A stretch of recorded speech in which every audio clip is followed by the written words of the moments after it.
Bonjour, bonjour, chers abonnés sur la chaîne, chers passionnés amis des oiseaux, des canaris, des chardonnays, encore une nouvelle vidéo sur Canaries 28. Et les amis, aujourd'hui, changement de programme à la dernière minute.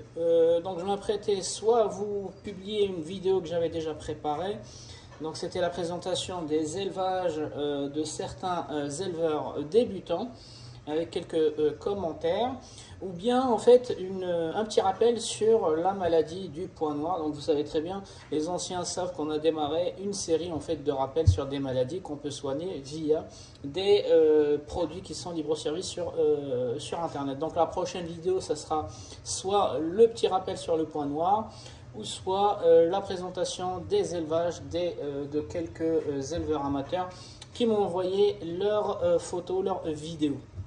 Mais les amis, changement de dernière minute, j'étais en train de nettoyer les cages de mes canaris et donc du coup, j'ai retrouvé quoi dans le bac. Donc comme toute la semaine, je suis pris entre le travail et la vie de famille, les amis. Donc j'ai pas eu le temps d'observer assez mes oiseaux. Donc du coup, c'est ce que j'ai retiré ce matin pendant le nettoyage. Donc vous voyez très bien que ce sont des plumes. Voilà, donc ce sont des plumes, ce qu'on appelle des plumes enroulées, les amis. Voilà, donc une petite technique.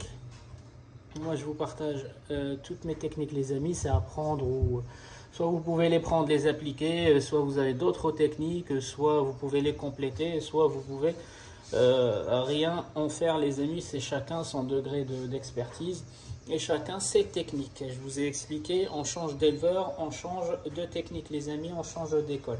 Donc voici ma technique quand il s'agit en fait de sonder mes canaris, surtout les femelles, pour savoir si elles sont prêtes ou pas. Donc comme toute la semaine j'étais au travail, j'ai pas assez observé mes canaris, donc le dimanche c'est journée nettoyage, j'en ai profité pour lire les plateaux. Donc encore un indicateur sur lequel j'insiste presque toutes les vidéos. Savoir lire le plateau, ce qui s'est passé dans la semaine, vous pouvez exactement le lire dans votre plateau. Des oiseaux qui ont été débagués, du sang, des bagarres, des fausses plumes, des fausses mues, des oiseaux malades, tout ça vous pouvez le lire dans le plateau si vous suivez les conseils, les amis. Donc là typiquement il s'agit des plumes que j'ai prélevées ce matin dans les cages des femelles canaries, uniquement les cages des femelles canaries, donc pas chez les chardonnerets ni chez les mâles canaries. Il s'agit de quoi, les amis? Il s'agit des plumes de duvet qui ont été enroulées par le bec des femelles canaries. Donc quand les femelles, donc voici à quoi ressemble une plume de duvet. Ceux qui n'ont pas vu la vidéo autour des plumes de l'année dernière, je vous conseille de retourner la voir. Vous allez comprendre beaucoup de choses. Les plumes, ils ont beaucoup de signification. Surtout quand on est en fait un passionné ou un amateur des canaris ou des chardonnerets. Donc du coup, voici à quoi ressemble une plume de duvet ordinaire et voici à quoi ressemble une plume de duvet enroulée par le bec de la femelle, donc avec de la salive. Et les femelles, elles ont ce comportement quand elles sont prêtes, elles cherchent à faire leur nid. Donc vous voyez, c'est bizarre, hein, c'est très bizarre. D'habitude, en fait, c'est ce genre de plumes que j'observe, en fait, que je guette. Elles sont un peu mouillées, mais là, franchement, il y en a des plumes, elles sont vraiment enroulées. Voilà, comme celle-ci, elle est enroulée et elle n'est pas encore humide. Voilà, donc c'est juste pour vous dire, voici à quoi correspond des plumes dans le bac de vos femelles qui sont prêtes. Et voici à quoi ressemblent les mêmes plumes, en fait, si les femelles elles sont pas prêtes. De toute façon, si les femelles n'ont pas prêtes, vous n'allez même pas trouver des plumes. Donc là, il s'agit en fait des femelles canaries. Donc vous savez très bien, j'ai même pas encore administré le Fertivite à mes femelles canaries. Comme je vous ai expliqué, je le ferai à la dernière minute une fois que j'aurai formé les couples de chardonnay vers début mars. Entre le début mars et le 15 mars, ça dépend aussi des températures qu'il va faire à l'extérieur. Donc voici, donc ça c'est un indicateur. Les gens qui trouvent ce genre de plumes dans leur bac, donc vous pouvez comprendre que vos femelles commencent déjà à chercher les moyens pour faire le nid. Elle prend cette plume là, elle la met dans son bec et avec la salive, elle va l'enrouler pour en faire ce genre de plume, les amis. D'accord, donc en voici une technique parmi d'autres. Dans la même philosophie, les amis, je vais attraper les femelles canaries et je vais essayer de les checker avec vous.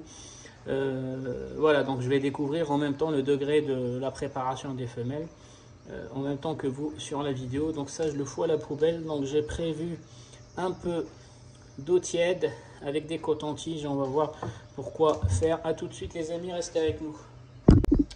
Donc les amis, voici une belle femelle. Elle a de 2022, pardon. Je dis pas de bêtises. Ouais, 2022 de l'année dernière en fait.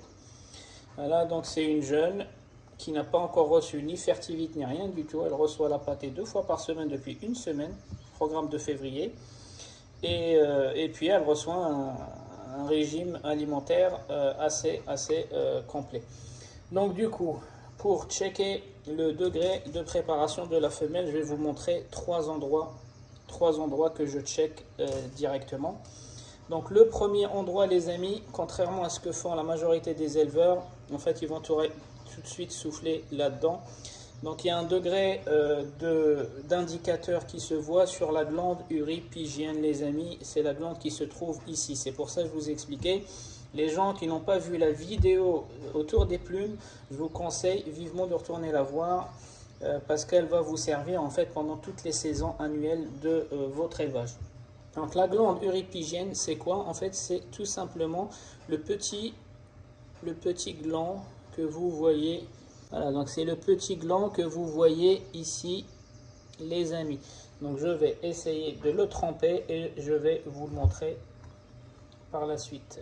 Donc voilà les amis, donc le glande c'est celui-ci, la glande uripigienne qui joue un rôle en fait dans l'accumulation du gras et elle produit aussi le gras pour que l'oiseau puisse engraisser ses plumes les amis. C'est pour ça il y a certains oiseaux, ils ont les plumes un peu brillantes, c'est parce que l'oiseau vient chercher le gras dans cette glande et il vient soigner en fait ses plumes. Voilà, il vient soigner ses plumes, c'est comme s'il protège en fait ses plumes avec une couche de gras ou de laque, voilà, contre les UV et contre la pluie. Voilà, donc cette glande là, quand elle est blanche, gonflée et vraiment jaune ou blanche, c'est que la femelle elle est trop grasse, elle a accumulé beaucoup de gras. Là en l'occurrence, elle est normale. Donc voilà, c'est une glande qu'on pourrait retrouver, le même aspect de glande on pourra le retrouver aussi chez le mâle sans problème. Donc déjà, le premier truc que je check, c'est cette glande-là. Donc je lui remets ses plumes normalement.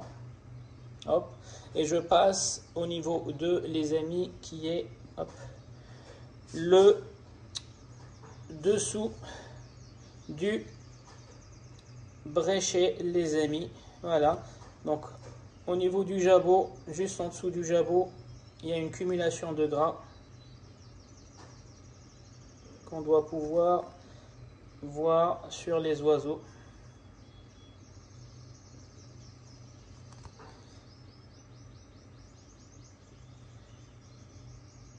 Voici ce que ça donne les amis. Donc là on est au-dessus du bréchet. Nous sommes entre le jabot et le bréchet les amis. On est au-dessus, vraiment au-dessus du système intestinal.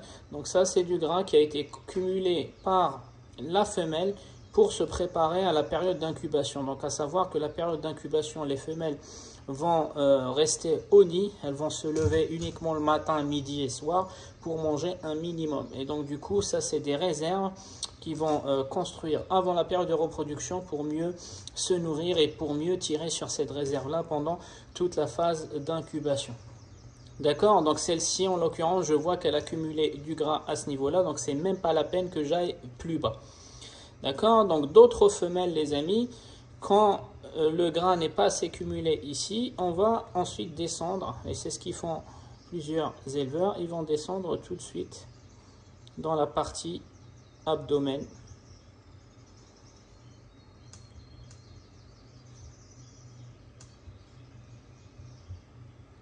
Voilà les amis ce que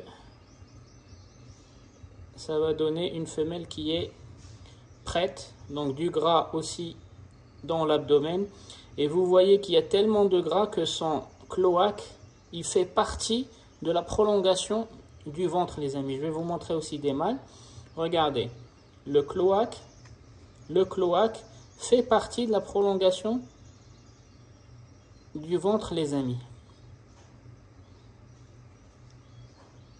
Voilà. Donc on dirait que le cloaque est intégré dans le ventre. Ok? Voilà, donc 3 choses que je check. D'abord, le gland ou la glande hirupygienne. Ensuite, le dessus du bréchet. Et à la fin, si les deux premiers indicateurs ne sont pas clairs, je vais à l'abdomen, les amis. Et je vous rassure, hein, souvent c'est soit le gland, soit le dessus du bréchet. J'ai même pas besoin de souffler dans le ventre. On va se refaire une autre femelle, les amis, pour s'habituer à ce genre de diagnostic. Donc les amis, une autre femelle, cette fois-ci arlequin portugais. Voilà, panaché. Bien sûr, tous les arlequins doivent être panachés et doivent être mosaïques. Ok, donc pareil, comme tout à l'heure.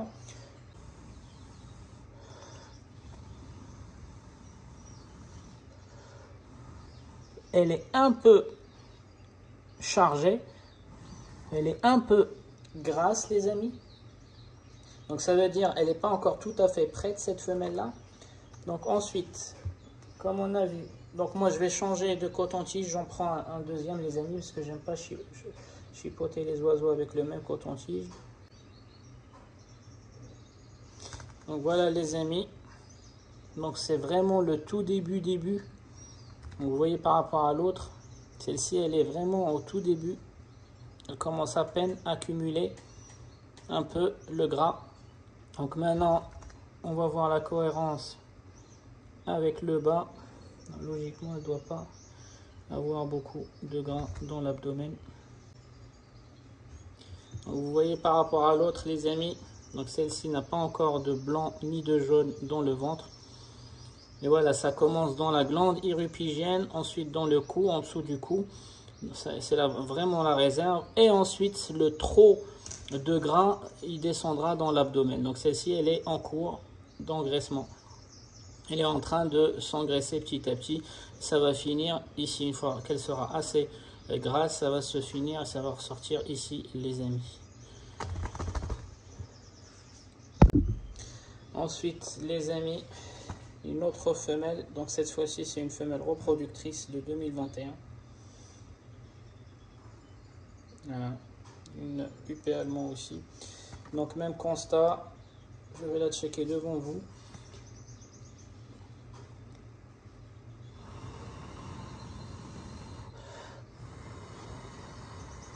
Donc la glande, elle est assez prononcée. Donc ensuite, je vais changer encore une fois de coton-tige.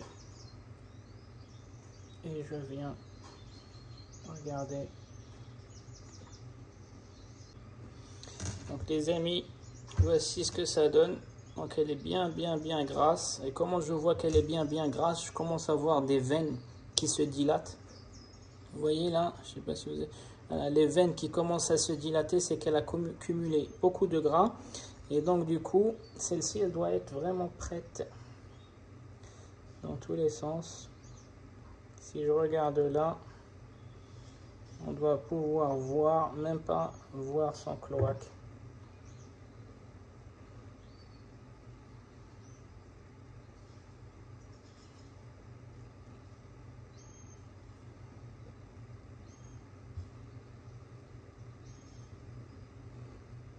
Voilà les amis, donc vous voyez très bien que le cloaque, il est caché dans le ventre, les amis.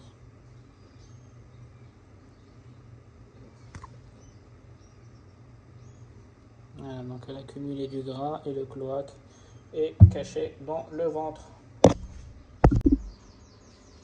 Donc les amis, encore un mâle arlequin portugais. Donc ce mâle-là, il n'est pas jeune, il date de 2021 et c'est un mâle de formation. Donc je le garde pour les formations, pour expliquer ce que c'est un mâle trop gras et pourquoi un mâle trop gras posera des problèmes pendant l'accouplement, il ne pourra pas féconder les femelles. Donc on va checker les points comme sur les autres. Tout le gras qu'il a accumulé autour du gland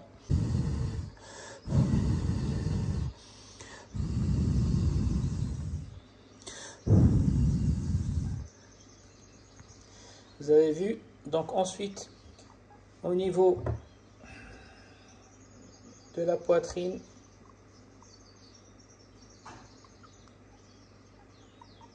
regardez, les amis, on dirait même une femelle. Voilà. Donc tellement c'est plein, la réserve elle est pleine, les amis, regardez les dilatations des veines.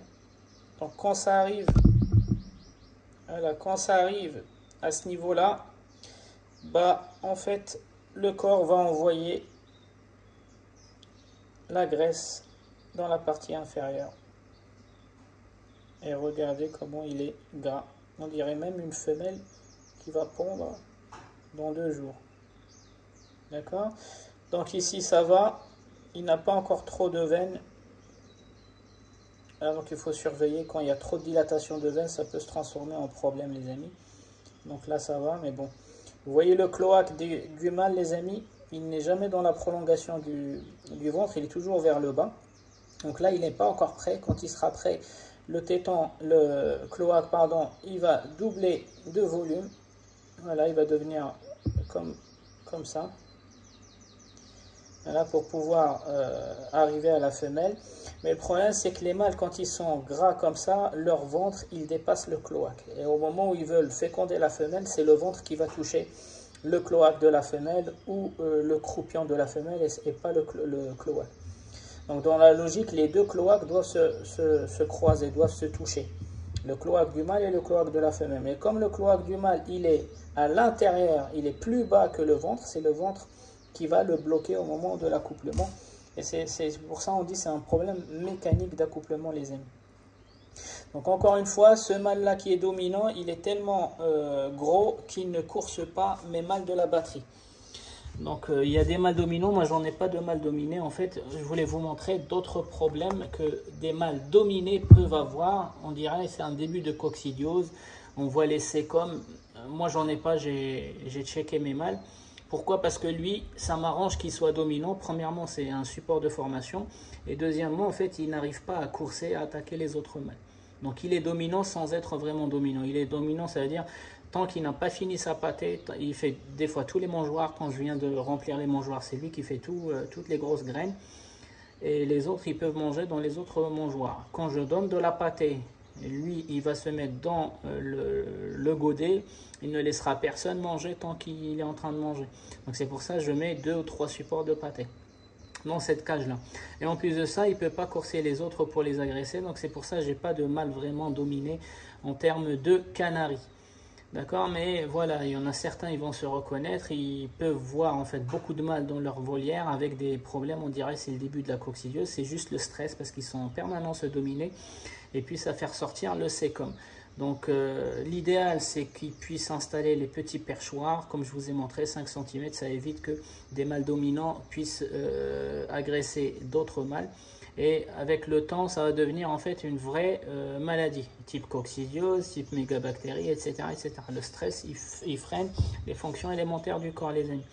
D'accord? N'oubliez pas aussi de dupliquer les godets de pâté pour les oiseaux qui sont dominants. Et n'oubliez pas aussi de dupliquer les baignoires pour le bain. Ne mettez pas juste une baignoire, mettez 2 ou 3 baignoires, histoire que les dominants vont sur un support et le reste, ils ont aussi leur propre support. Les amis, c'était Canaries du 28, c'était une petite vidéo pour d'abord rappeler comment à partir des cloaques on peut reconnaître les mâles et les femelles. Deuxièmement, ma façon pour sonder l'accumulation des gras chez les mâles et les femelles. Et en même temps, je vous explique en fait l'impact des mâles qui sont dominants dans une volière et l'impact des mâles qui sont dominés. Les amis, c'était Canaries du 28. Je vous souhaite un bon visionnage et je vous dis à la prochaine vidéo.